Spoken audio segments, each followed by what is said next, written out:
Guys देखिए, ये वाला क्वेश्चन जो है वो है इंडस्ट्रियल डिस्प्यूट्स एक्ट 1947 से रिलेटेड। और इसमें कंसीलिएशन प्रोसीडिंग एक होती है जिसको हम लोग हिंदी में बोलते हैं सुलह कार्रवाई। जब क्या होता है कि मान लीजिए कि एक कंपनी जो है जिसका कोई मालिक है और उसके जो वर्कर्स हैं, उसके जो कर्मचारी हैं, इनके बीच में कोई झगड़ा हो गया है, जैसे कि इंडस्ट्रियल डिस्प्यूट हो गया, तो उसको कैसे रिजॉल्व करना है। तो होता यह है कि कंसीलिएशन प्रोसीडिंग का मतलब यह होता है कि झगड़ा जो है वो कोर्ट कचहरी से पहले आपस में सुलझ जाए। इसके लिए होता यह है कि सरकार जो है वो एक कंसीलिएशन ऑफिसर यानी कि सुलह अधिकारी को नियुक्त करती है, जो दोनों पक्षों के बीच बैठकर मध्यस्थता करवाते हैं। और इंडस्ट्रियल डिस्प्यूट एक्ट 1947 के सेक्शन 20 जो है उसमें इस सुलह का काम जो है वो कब आधिकारिक रूप से समाप्त होगा यानी कि खत्म होगा ऑफिशियली, वो बताया गया है। और क्वेश्चन इसी से रिलेटेड है। तो चाहो तो वीडियो को पॉज करो और एक बार चारों स्टेटमेंट्स को ध्यान से पढ़ो। अब मैं आपको बताता हूं कि किस तरीके से कोई डिस्प्यूट रिजॉल्व किया जाता है कंसीलिएशन ऑफिसर यानी कि सुलह अधिकारी के द्वारा। अब देखो, सुलह कार्रवाई केवल 3 तरीकों से समाप्त हो सकती है। इन 3 तरीकों को ध्यान से समझिए। पहला तरीका यह होता है कि समझौता हो गया, सेटलमेंट हो गया, मालिक और कर्मचारी राजी हो गए और वो झगड़ा सुलझाने के लिए तैयार हो गए। तो जिस दिन उन्होंने समझौते के कागज यानी कि मेमोरेंडम ऑफ सेटलमेंट पर हस्ताक्षर किए, उस दिन जो है वो ये कार्रवाई खत्म हो जाएगी। तो पहला वाला स्टेटमेंट देखो इसी से रिलेटेड है, मेमोरेंडम ऑफ सेटलमेंट से रिलेटेड, तो बिल्कुल सही है ये। दूसरे स्टेटमेंट की बात करें हम लोग तो डी स्टेटमेंट की तरफ गौर से देखना। झगड़ा कोर्ट भेज दिया जाता है। जब सुलह अधिकारी बहुत बार कोशिश कर लेते हैं फिर भी कोई निष्कर्ष नहीं निकलता, सॉल्यूशन नहीं निकलता, और उसी बीच हम लोग को रहे वो देखने को मिलता है कि एप्रोप्रिएट गवर्नमेंट जो होती है उनको लगता है कि यार मामला जो है वो गंभीर है, तो इसे तुरंत लेबर कोर्ट या फिर ट्राइब्यूनल भेजा जाना चाहिए अगर एप्रोप्रिएट गवर्नमेंट को ऐसा लगता है। तो जिस दिन सरकार सेक्शन 10 के तहत झगड़े को कोर्ट को रेफर कर देती है, तो कोर्ट में जाने के बाद सुलह अधिकारी का काम खत्म हो जाता है। तो आप देखिए डी वाला स्टेटमेंट भी बिल्कुल सही है कि सुलह अधिकारी का काम, कंसीलिएशन ऑफिसर का काम कब खत्म होगा, जब एप्रोप्रिएट गवर्नमेंट जो है मामले को कोर्ट भेज देगी, लेबर कोर्ट या इंडस्ट्रियल ट्राइब्यूनल भेज देगी। अब एक और चीज होती है, जैसे कि दोनों पार्टीज के बीच में समझौता कराने की बहुत कोशिश करी सुलह अधिकारी ने, बट समझौता नहीं हो रहा, डेडलॉक हो गया।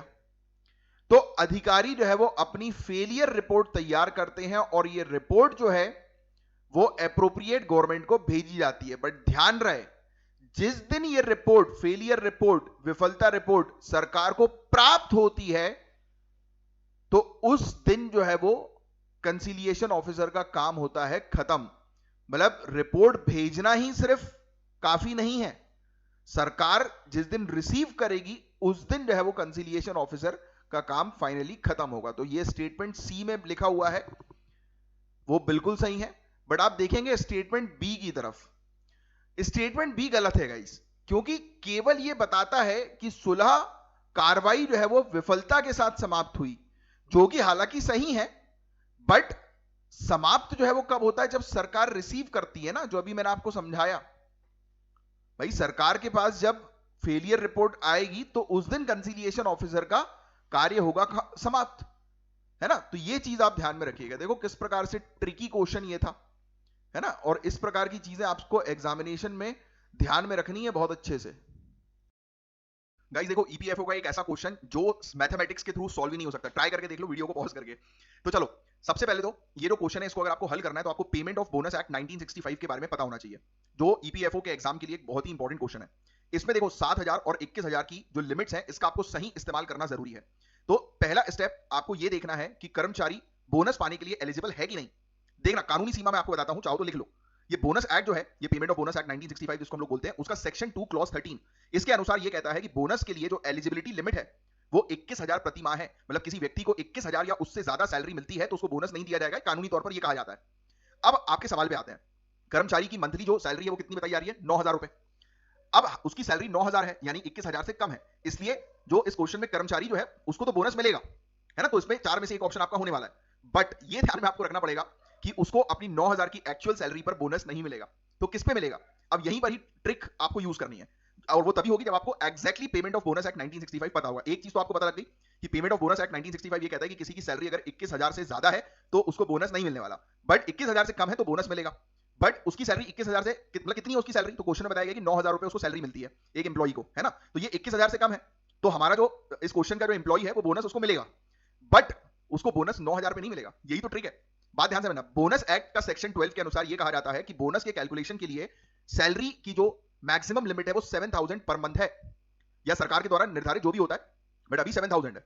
तो अगर किसी कर्मचारी का एक्चुअल वेजेस 7,000 या उससे कम है तो बोनस उसकी एक्चुअल वेज पे लगेगा। जैसे अगर उसकी सैलरी 6,000 होती तो 6,000 पे बोनस लगता, 7,000 होती तो 7,000 पे बोनस लगता। बट अब कर्मचारी की जो सैलरी है वो 9,000 है, बट पता है 9,000 पे बोनस नहीं मिलेगा उसे मिलेगा 7,000 पे बोनस। तो 7,000 मैक्सिमम लिमिट है बोनस पाने की। तो हम 7,000 का कैलकुलेशन करेंगे। हम ये समझते हैं हालांकि उसको 9,000 सैलरी मिल रही है, बट बोनस उसको 7,000 की सैलरी पे मिलेगा। तो 7,000 पर month into 12 months equals to 84,000, और 84,000 का 10% क्वेश्चन में दिया ना कि बोनस निकालना है, 84,000 का 10% 8400 होता है। तो करेक्ट आंसर जो होगा वो 8400 होगा। यहीं पर ही लोग जो है वो गलती करते हैं और गलत आंसर जो है वो मार्क करके जो है वो आ जाते हैं। तो देख लो आप ऑप्शन में, देख लो आप 8400 आपको जो है वो ऑप्शन जो है वो दिखाई दे रहा है। यस, तो ये होगा उसका बोनस। तो एक ट्रिक है, ये ध्यान में रखना, याद रखना कि कानून जो है वो ये कह रहा है कि अगर किसी की सैलरी 21,000 तक है तो वो बोनस के लिए एलिजिबल है, पर बोनस का कैलकुलेशन मैक्सिमम 7,000 की सैलरी तक ही होगा। राइट, तो यही ट्रिक है जो आपको ईपीएफओ जैसी परीक्षाओं में जो है वो कंफ्यूज कर सकती है।